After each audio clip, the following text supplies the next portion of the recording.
Alright, hey everyone, this is going to be my video about solving equations with square roots. So that means you're going to have to use a square root to get out of a square. So let's look at this first one. X squared equals 36. So you know how when you add something to get, like, if I had x squared plus 7, I would subtract 7 to get it out of the other side, because subtraction is the opposite of multiplication, or subtraction is the opposite of addition. So what's the opposite of squared? Because we're trying to find what x equals. That's what solving equations is. We're trying to find what x equals here. And to get out of it being squared, what we need to do is find the square root of it. Because you know, square root is the opposite of squaring something. So here's the deal. You know, when you multiply something, you have to multiply to every single side of the equation. So we can't just take the square root of the x squared and then have that be that. You have to take the square root of both sides. So I'm going to do that here.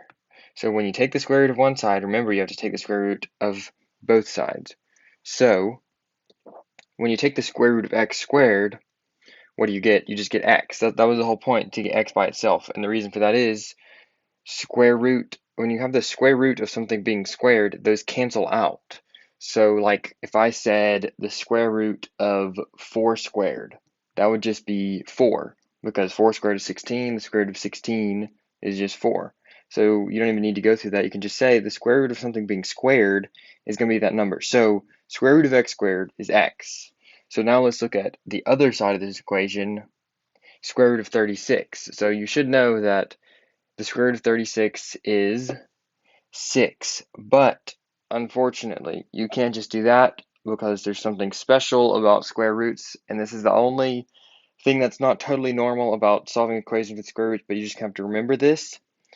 It's not just 6. So let me explain this, because the square root of 36 means we're taking what times what equals 36, right?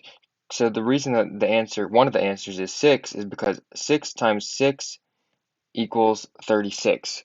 Well, the problem is that's not the only thing that when it's squared it equals 36.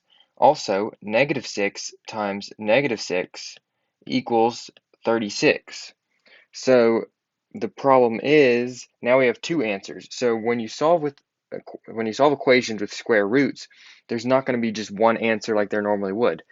X does equal 6 here, but it also equals negative 6. See, because when we square negative 6, we get 36. When we square 6, we get 36. So both of those things are possible answers to this. So our final answer is going to be positive negative 6. So if you haven't seen that sign before, it just goes before a number, because it can mean it can be positive, it can be negative. So if I wanted to write it out, what it actually means is like x equals 6 or x equals negative 6. But that's not necessarily, you should just know after seeing that it means 6 and negative 6. That sign is called a positive negative, or plus or minus. You may hear it both ways. So that's the important thing to remember when you're solving equations with square roots, is that you gotta first of all, take the square root of both sides. And second of all, when you take the square root of a number, it can be positive that number or negative that number. So I'm going to do one more practice problem with you real quick, and that's going to be a bit longer than the last one. I'm just going to do 6x squared plus 3 equals 57. So you should know when you start to solve an equation, first thing you need to do is well, the first thing you can do here is just say both sides minus 3 minus 3, because you know when you subtract 3 from plus 3, it's going to be 0, and we want to get rid of that. So after we do that step, we have 6x squared equals 57 minus 3, which is 54. So now we have 6x squared equals 54. So we want to end up solving with square root, but we kind of want it to be our last thing. Like, see, on the last problem, it was just x squared. We'd like it like that. We want to have it just x squared by itself. So if you can, when possible, always try to leave the x squared for the last possible step. So to do that here, what we're going to do is we're going to do division by 6 on both sides. So after that step, we've got x squared equals 54 divided by 6, which is just 9.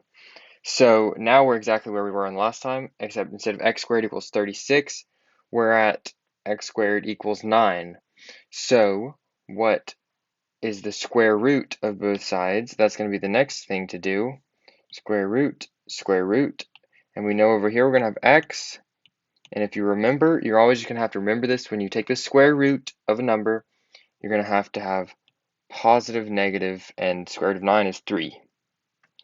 So that's pretty much all for solving equations with square roots, but I want to show you something real quick because it's not always going to be a perfect number. Like 36 or 9, those are called perfect squares because they've got, if you take the square root of them, it's just another number like 6 or 3. But just real quick, I'm going to show you something because sometimes we'll end up with something like x squared equals, I'm going to just say 11 for the heck of it because 11 is not a perfect square. So you solve it just like the other thing, just take the square root of both sides, and then when you do that, you get x equals, except this time we don't have a perfect number like 6 or 3, so what we have to do is just keep it as square root of 11 because it can't get any simpler from there. But since you are taking the square root of it, and this is your final answer, you have to still remember that plus or minus. So yeah, that's pretty much it. For solving equations with square roots, just remember, simplify it down, take the square root of both sides, and then after you get down to just x, remember that you're always going to have positive, negative, because there are two possible answers. So that's all for solving equations with square roots. I hope to see you on my next video. Thanks.